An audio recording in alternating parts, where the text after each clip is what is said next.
wonder why it says I'm still offline when I am very clearly not, because it says live. Okay, there we go. That is good. Hold on, until I did duck out and unmute myself here. Alright, now I can actually hear what's going on, which is all very good and exciting.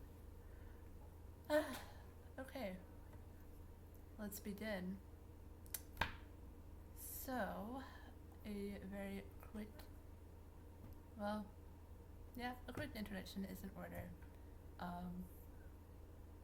So I'm like a third year graduate student in biomedical engineering, so a STEM field, and I am actually doing this, I'm streaming this on Twitch because I thought it'd be an easy way to just record it and then put it directly onto YouTube, make it easy for everyone to see. So, I've got a couple of kind of tips. So I have a physical disability, so this is mostly going to be for people who are interested in entering a STEM field, particularly somebody who wants to go into graduate school, working in a lab, or, you know, something along those lines. Although, to be honest, these are generally just tips for grad school applications in general. So yeah, just take from this what you will, I guess. Okay, so taking this from the top, you want to go to grad school, very good, very exciting. Obviously the first step is making sure that you actually really want to go to grad school, because it is very physically strenuous, emotionally strenuous, mentally strenuous. I'm assuming that if you happen to find this somehow, you do really want to go there. So you've already kind of made it past that part and you're like mentally determined and mentally prepared to handle all the things that go along with it. Because sometimes I think it's kind of hard to imagine it until you really get there. You've gone through undergrad where I'm sure you've already had some all-nighters you've had to pull, you've had to do a lot of learning on your own. Like, college itself, undergrad itself, is already such a big shift from high school, but then graduate school is kind of like one more level above that, where you're also doing all these all-nighters, but you're also now like having to do a lot of adulting too, like, I don't know, dealing with health insurance and like getting that on your first time. I actually moved away from home for the first time. I went to undergrad really close to where I lived, or where my family lives, but now I'm, you know, across the country. So it's like, it's a very different experience. And it's good to know about yourself and your body before you decide to take this next step. So actually talking about that, I took a gap year between when I graduated and then when I actually ended up going to grad school. And so during that gap year is when I did all my applications and stuff. And that was also when I really sat down and thought to myself all these things like, yeah, am I really actually prepared to do all this? And then to me the answer was yes, and so that's why I went forward. But yeah, more on that in a second. So just step one is really making sure when you're applying to have that conviction that you are ready to go to grad school. So yeah, that's kind of the first big thing. Then once you actually get started, the application is really, really long. Um, and it's really long and it has to be tailored to every place you're applying to. So one thing you also can do is narrow things down before you start applying so that you don't have to do as much work. And like use whatever your particular needs are as a way to narrow things down. So for example, I hate the cold because it makes my bones literally hurt. It makes my joints hurt a lot. So there was no way that I was like going to school in the north. So I just like didn't have to write extra applications for schools that I wasn't even going to. And that saved me a lot of time and effort, energy and whatnot. So if there's any like similar characteristics or simple no-nos that you have, like don't know that you are going to be there for a really long time. Whether you're doing a master's or a PhD, like that's either going to be 2 years or a PhD. It's like usually at the very least 5 years if you haven't done a master's before you enter. which I didn't do that. I went directly from undergrad to a PhD. So, yeah, you're gonna be there for a really long time, and you may or may not have like the support of people around you. Like if you have family in the area, that's all well and good. But if you are moving to a new place or planning to move to a new place, you're not gonna have that same level of support around you. So make sure that it's an environment that you can not just survive, but hopefully thrive in. That is obviously the optimal scenario. One could argue, are any graduate students truly thriving? Yeah, I don't know how to answer that one, but that's for another time. Um, so yeah, step one is definitely narrow down your schools, and narrow down your schools to places that you realistically can actually see yourself going. And yes, I understand that it's hard to kind of think and imagine whether you can go somewhere or not if you haven't actually physically been there before, but um, whenever you can cross off the list earlier rather than later. And that's not to say that like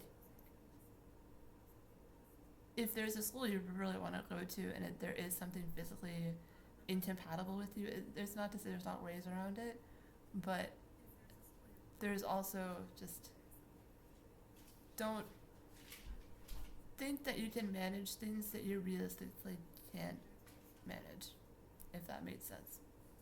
So like know what you can and can't deal with when you actually get there, if you're able to kind of think of that beforehand. I have notes up here, that's why I keep looking in this corner. Okay. Then when you actually start your written applications, I feel like a lot of people question whether they should or shouldn't discuss their disability in the application. In my personal opinion, and I also really should have started with this is not like research stuff, this is just what I'm just talking to you based on like my own experiences and my own opinions. So everything, a giant grain of salt should be taken with these words. Okay, so in my opinion, I think it's a really good idea to talk about your disability someplace in your application, especially, well, here's my original thought for that. It's like, if you're worried that disclosing is going to hinder your application's chances of going through, do you really want to go to a place where that is like a negative, like in your, if they're right off the bat are already like discriminatory kind of against a person having a disability? Like, does a person with a disability really want to go to a place like that? Do you think that they would be willing to accommodate you as well? Like, they wouldn't go to somewhere that will make your life easier, is my general point. And one easy way to figure that out is if they're not going to like throw your application away just because you wrote that you have a disability on there. And there's like a lot of different ways. If you want to share, okay, you don't have to, but if you want to, like, there's a lot of different ways you can put it in there. So for me personally, I happen to work in rehabilitation robotics, and my physical disability was like a really big motivator, and it's the reason I even got into rehab in the first place. Because like for me, watching is hard. You can, it's like, cameras. That's like my scooter back there. I use it to get around campus. So yeah, walking is a little hard for me, so I work in actually the field of walking. So I had references to my disability both in my personal statement, which is kind of the more about you, as well as my statement of purpose. I believe that's what the two, it's been a couple of years since I've written this application. Maybe I should have looked at it before I started this, but I didn't do that. So yeah, personal statement and statement of purpose were two different things. So your statement of purpose is going to be more about your research experiences, your internship experiences if you had any, as well as what you want to do at that institution. So remember, that's the one that's like institution specific. Whereas your personal statement is more about your personal journey, why you're doing grad school, and kind of just what has gotten you to this point. So I do think, I remember when I was applying, I was kind of looking for these sort of tips. A lot of people would disclose or talk about their disability in their personal statement, which, I mean, it's really fair because having a disability does like impact a lot of your life. It poses a lot of challenges, and being able to deal with it is not easy. And I think it's totally fair and valid to take that as a topic to address in your personal statement. There's also some places, some applications have short answers where they ask about challenges you faced, or even like,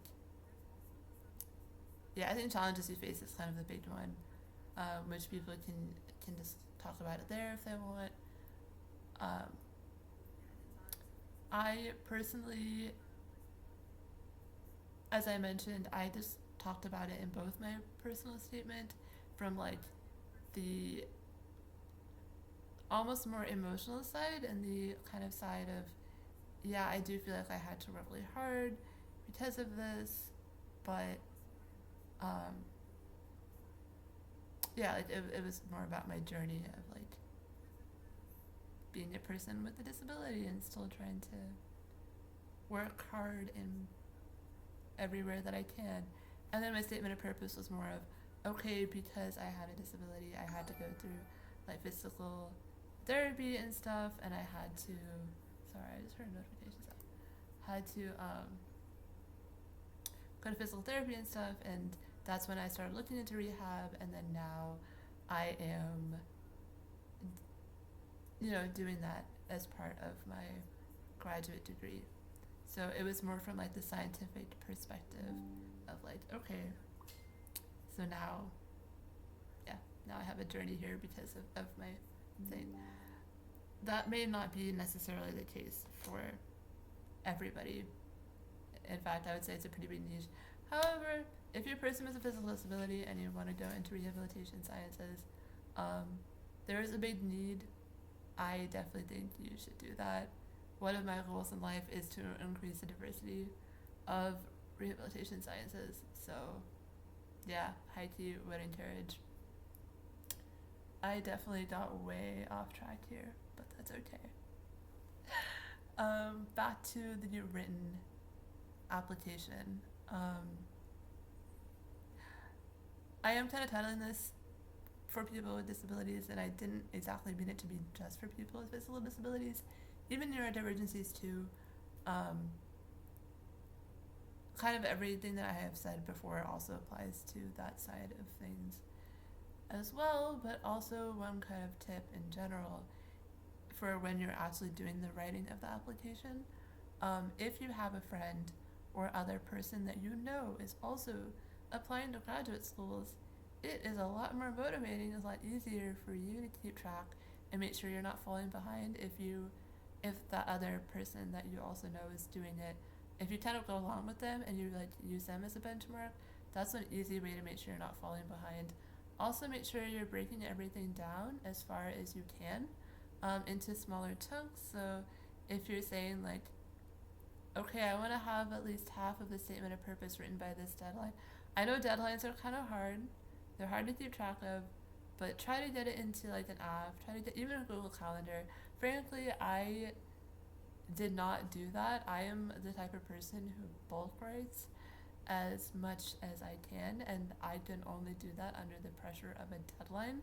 Very unhealthy. I'm trying to change that even still today, but I do remember it becomes obviously a lot less stressful to go through the application process if you've kind of got more of a solid plan. I feel like that could be its own topic of discussion though, so I'm not going to go too far into it here, and frankly other people have already talked about it better, so I guess if you want to know more I can talk about it more, but that's not for right now. Okay, next up, when you're going to grad school and you're doing it in STEM, you will likely need an advisor, and you'll need to kind of have researched the lab setting and what you're planning to do for that advisor before you kind of talk to them. So it is recommended that you kind of reach out to that potential advisor ahead of time. And so this having a disability kind of greatly impacts, especially if it's physical, your ability potentially to interact with different components in a lab. So I work both with like physical devices, so we have an exoskeleton, and I also work with actual human subjects as well.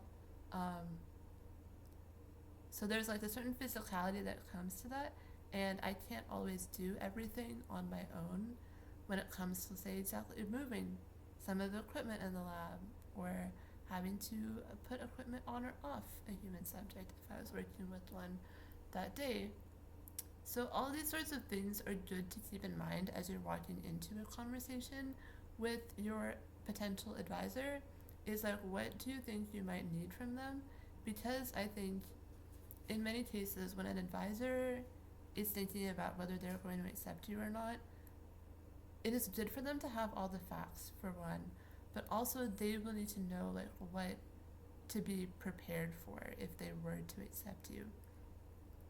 So I think it's really good for you to walk in knowing or anticipating what some of your needs may be, um, and being really upfront about it, because it's a lot better for an advisor to know all of this, think it through, and say no if they're not able to handle it, rather than you going into that environment and then it becoming either a little bit toxic or just like unhealthy because you're trying to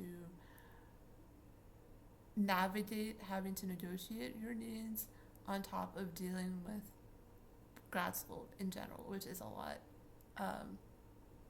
So that's one huge thing, is like, think about what you're gonna need ahead of time, walk in, and then they're probably gonna ask you if you have anything that you want to tell them at some point in the conversation, and I think that's when you would bring it up. Like, I actually personally brought it up even before that.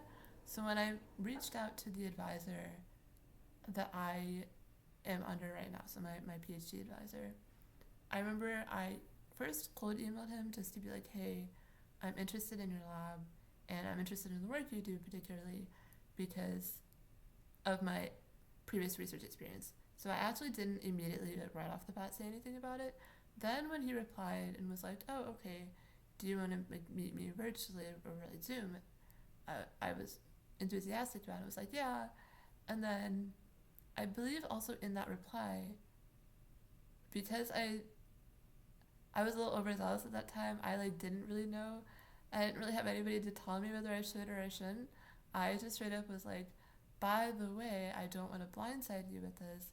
I have a physical disability, and these are, I have some trouble moving around, but like, I've obviously gone through these internships before. Like, I've worked in labs before, so it's not like I can't do it, but I just don't want to, I don't want you to not know. So I like had even told him before I ever even talked to him, that this was a thing that if he were to accept me, he would need to deal with, or to keep in mind, I guess. And so I think that took a lot of pressure off of me when I was walking into the conversation, because then I was like, okay, so he already knows and he still wants to talk to me. So like, that's like a huge deal to me. And it made it easier for me to be like, okay, yeah, cool. So we don't have to like make it a whole thing. Like, it's just another factoid about me now. And then, this is also another topic for another time. I might do this one later. But like, when you actually go and visit with your advisor, because once you get past like that first level of application, you're gonna actually do a visit, and then there's like a few other things I want to address there. But for now, those are the big things. So in your written application, feel free to mention it. It's not going to be a detriment. You're going to be fine. Remember, you don't want to go somewhere if they don't want you. Um, but also see if there is already like a disability students with disabilities community at the place that you're trying to go to. So I actually recently, or not super recently, when I got here, when I got to grad school, me and another graduate student, there was none that existed at the school that I'm at. So we created one, and now it's like slowly growing and stuff, which is really cool. But what I especially love about it is that sometimes students who are incoming, so who haven't even like who've like just gotten accepted to the school or are thinking about coming, they are able to come and like ask questions because we are like consolidated, and then they get to know more about whether the school might or might not be a fit for them. And so people who are already at the school that you potentially want to go to, they're probably going to be really helpful and really honest about whether whether that school would be a good fit for you or not. So that's a really good resource that you can use. And honestly, any like student forum about the current school that you are interested in is a good place to go to. But yeah, if there is particularly a students with disabilities community at the school, that's a really good thing to look into. And also, even the presence of having such a community implies good things because it implies that the school supports the community, which is great. Let's see. I think that was pretty much mostly what I had to say. And then, let's see. Narrow down schools before you get started. Make as many breakdowns of your application as you can. And yeah, just really don't be afraid to talk about it. Obviously, there's a lot of stigma around having a disability. I'd like to think that it's a little bit less than when I was, growing up. Not that I've like grown up, I still, have growing to do and whatever. But I am hoping that the world is becoming a more accepting place. But there is still kind of stigma, both from outside and it can be from inside too. Like, it is kind of hard to talk about it because you're almost like, okay, it's just a part of me. Like, why do I have to bring attention to it? And honestly, you really don't. Just treat it as another aspect of yourself. Like, it's fine. You're fine. You wanting to go to grad school is already just like a great thing. Like, a person. I'm not saying like you. Just like a person wanting to go to school. That's cool. That's a cool thing to do. Obviously, I think it's cool, or else I wouldn't be here. So, yeah, you should be really proud of yourself just for wanting to go to grad school and wanting to like do cool things, do research. Research is a lot of fun. It's really exhausting and it's really like mentally taxing, physically draining, and whatever, but it's also really rewarding. Like, I know every time that I have experiments and they go well, it's like, wow, like I really did that. So I hope that this was somewhat helpful, or at least encourages you to go after what you want. I guess if there's like any questions, I kept this kind of general because I was trying to answer specifically the question of whether you should talk about it or not in your application, but I also talked about a few other things. So if there's like a question that you have about an application or something that's related to this, feel free to drop it in the comments or whatever, and I can answer it. So yeah, good luck with everything. I hope your applications go well and that you get into a great grad school that fits your needs. And yeah, take care.